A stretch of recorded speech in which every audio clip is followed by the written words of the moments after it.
So, my mom was a consummate salesperson. She could literally sell ice water to Eskimos. And I, on the other hand, couldn't sell them a parka if they were butt-ass naked. I have no idea why this is.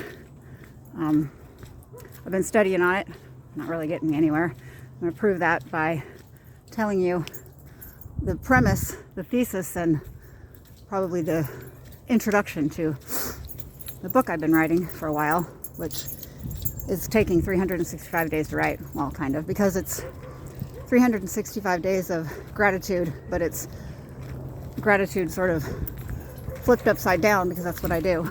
I'm trying to turn the tide and, flip the script basically on so-called trauma.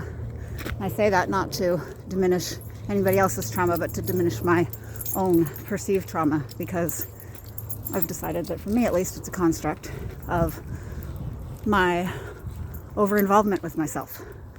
And that's the thing that is probably the most terrifying to me about what's going on right now, is that we're all kind of forced to spend too much time with ourselves and thinking about ourselves. And so I'm going to share this idea because maybe it's something that somebody else might find useful as a hobby during quarantine, as a way to separate you from things that plague you and separate you from other people maybe, or from yourself. Because for me at least, my suffering is in direct proportion to my disconnection from myself, from my true nature, and from the people that I love, which is to say everybody, because I truly do love everybody. Not the same, of course, but, I do. But, I love everybody. There are people that I acutely miss and long to see actively, but that's just because I know them. Whereas if I don't know you, I don't know to miss you. So anyway, what I realized at some point was that if I chose to, I could learn from my failures, right? But I learned this with my kids. Shelly's twisting me in circles. When one of my kids was, when I felt separate from one of my kids, or I felt cut off from them emotionally, or when I felt like they were holding me at arm's length or something, and I would look at what I had done, because I had to be me, right?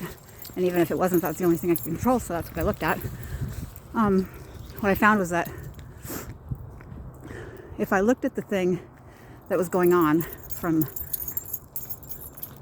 personal responsibility, self-ownership, then I could address it. I could change it. I could turn it around, because they were responding to me. And so if there was bad behavior coming from them, but I couldn't, it's like you can't double down on that and say, stop doing that. Nobody's going to do that. But what you can do is you can take away every justification for it, and you can eliminate their reasons for wanting to act like that, And human beings are decent at our core, and if you give us a reason to, we'll be kind, and we will be decent. And so in this way, I was able to, grow up and knock off my bullshit. And so then there was gratitude, right? Because I was grateful to my kids, especially my oldest. He holds me very accountable for things, and I really appreciate that, because there's sort of an expression, I'm not sure where I heard it the first time, but something along the lines of, what would a normal person do? Well, if you grow up in a lot of chaos and dysfunction, a good thing to try to rewire yourself to be a more functional human being is to think, well, what would a normal person do? So if you're trying to break an addiction or get out of a toxic relationship, or just, like I said, grow up, just try to be a more complete person. And you realize that maybe some of your early childhood programming, or ways that you adapted that aren't serving you well, ask yourself what a functional person would do. So then when I do that, as far as with my kids, it's usually, I'm being an asshole basically, but infringing upon their boundaries as, sovereign human beings, which I've taken great pains to try to respect. And I'm stunned actually by how autonomous my kids are, given how dysfunctional and codependent my family of origin was. And I think there's some luck involved there. I mean, I really tried it. I tried to do that, but at the same time, a lot of the things that I tried, I failed at. Let's just be honest, because you don't know what you don't know. So my kids know their own minds, and nobody's perfect, but man, they, like I said, especially my oldest son, I can just tell by the look on their face when I'm standing on their boundaries, or standing on their personal space, or when they're going, what the fuck are you talking about? And then I look at that and go, well, okay, is that them being judgmental, or is there a misunderstanding, or am I not communicating it correctly? And I love to do this with my kids because I am a person who risks and dares, and I'm trying to dare greatly because I believe that that's the way out of our current troubles, is for us all to dare greatly, to be more bold, take back some of the joy of life that we lost by giving up our responsibilities in lieu of comfort and so-called rights. But anyway, point is this, that, okay, let me go back to where I was. So there's gratitude, okay? And the gratitude is because nobody wants to be an asshole, right? And nobody wants to offend or alienate or disturb or push away the people that they care about, or anybody, really. Nobody wants to hurt anybody else, and nobody wants to be an asshole. So anytime that I get an opportunity to look at myself and see something that I could do in a way that was more harmonious, with the greater good, or with my family, or with the aim that I'm striving for, then that's a gift. And so this is the way that I've stumbled forward into, somebody that I can, look in the mirror and be proud of, right?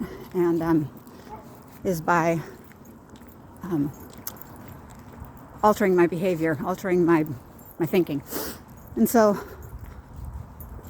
somewhere along the line, I got the idea that if I was grateful to my kids for the times when they pulled me up short, because some of those times were rather painful, that I could probably extend that gratitude to others who I thought had hurt me, but maybe I'd learned from the breakdown that occurred, or the so-called, betrayal. If you feel like you've been betrayed, we all have those experiences, or somebody has betrayed us. But the thing is if you decide that you're going to learn from that and you're going to become stronger, then that becomes a gift, and then that person becomes your teacher. And we've heard this, but in spiritual teachings and whatnot, people have been saying these kinds of things forever, but they only penetrate when they penetrate. So, okay, we're doing a potty thing. So the thing is that I realized that if I started to think of those so-called crimes against me as gifts and as opportunities in a very real sense, that I should think and express and feel the gratitude towards those people. And then, if you want to look at it this way, I tend to try to, approach it with love. And so I really try not to look at it this way, but you can. It's kind of like you've taken all of their power, all of the power out of the thing that they did or didn't do or failed to do, or their thoughtlessness or whatever it was, and you've harnessed it. You've literally just fucking threw a saddle on that bitch and turned it into your own growth and your own potential and your own greatness and your own joy and your own life, So then it's really kind of not cool to just go on about your way. So I'm writing these thank you notes, and they're completely sincere. I'm not being snarky at all. I'm writing one right now to Dave Reichert, who was, of course, the head of the Green River Task Force, because it was their intervention that got my parents to quit drinking when I was in the 9th grade, I think. When they knocked on the door and told my parents I was pen pals with the Green River Killer, which is how my mom liked to tell it. I really wasn't, but it was their number one suspect at the time. And, I was hanging out on the streets a lot and being a bad kid, and this cab driver, I don't know, you can look him up. His name is Mel. He was their suspect at the time, and he'd written me some letters and stuff and given me a bunch of jewelry. You know, the jewelry in the little bags that fell off the back of a truck, I think. But the point is, it was the day after Thanksgiving, and my mom says that, you know, that was the moment then they realized how far out of control they were. And all I remember was that they were driving a 1975 Camaro or something, and I had to sit in the Camaro and have an interview with his partner while he talked to my parents, and I just thought that was very strange. I didn't really know very much, but it was very interesting. But I'm writing him a letter because he's an older man, and he's done a lot of really good things in his life and in his career, obviously. And like I said in the letter, he probably doesn't even remember this. But the thing is that, well, the way that they've found me was through a psychic, which is strange, but it's true. Can't make this shit up. Named Barbara Cubitt Patton.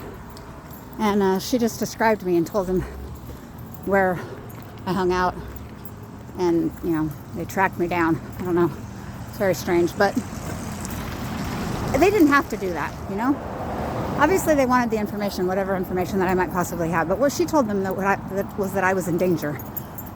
And Dave Reichert is a decent man. I think he's a Christian, and he's got a family, and he's taking really good care of his kids, and he's a good man. He's a decent person. And so all the good things that he's done in his life, I don't know how many times he's been thanked, but that's not the point. The point is that I don't know what might have happened if they hadn't quit drinking at that moment. That was the moment that I started to pull in my horns, you know, and try to be decent. And I've always given that credit to my oldest niece, and she deserves most of it, or my sister, and, you know. But also, you know, because I loved that kid, and the ones that came after, there was no way I was going to get cut off from him, and there was no way I was going to be able to see him if I was continuing my shit. But the thing is, Dave Reichert and his partner and that whole thing, they deserve some credit too, and some appreciation. So my parents had 7 sober years. And so I'm writing him a letter, and it's taking me forever because it's one of the ones that I've been wanting to write for the longest. But I've written others to people who, you know, broke my heart, or you know, I felt hurt me, and all the sting is gone, you know what I mean, like whatever sting there was. So anyway, this is a long video, and I'm kind of babbling, but I just wanted to say that this has been hugely liberating for me, and you don't obviously have to write letters, but just thinking of maybe flipping things on their ear or on their ass or whatever, and looking at them from a different angle might help you see a solution that you didn't see before, or a way that it is a plus instead of a minus, or can be a gift instead of trauma. I don't know. But so buy the book anyway when it comes out, because I'm going to be self-publishing it, and you know, so and there's a lot of other good stuff. But the point is, try something new, and I love you. Have a good day.